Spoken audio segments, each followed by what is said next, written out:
real systems scale horizontally.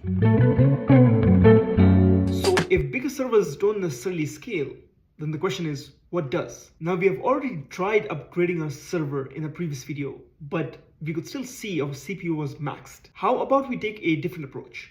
Instead of making one server bigger, and obviously we can max it out if we want, what if we added more servers? This concept right here is called horizontal scaling. The key idea here is that every server that we have handles a portion of the traffic, and if one of the server goes down, you still have the system up and running.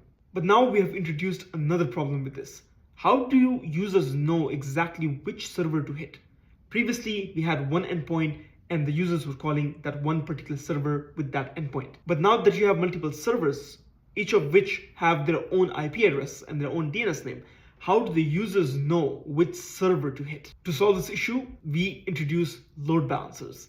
The whole point of load balancers is to distribute traffic among your multiple servers. Previously, we used the IP address of the server 1 to make the request. But now that we have a load balancer, when we make a call to the load balancer, we can see that it either hits the server 1 or server 2, depending on where it decides to route that request. The key idea over here is that as you want to scale, as you have more user traffic, you can dynamically keep on adding servers. Now when we run our test on the load balancer's IP address, we can now clearly see that both the server 1 and server 2 have equally distributed requests. Vertical scaling can improve performance and make things faster, but it's horizontal scaling that keeps your system up and running. And that is why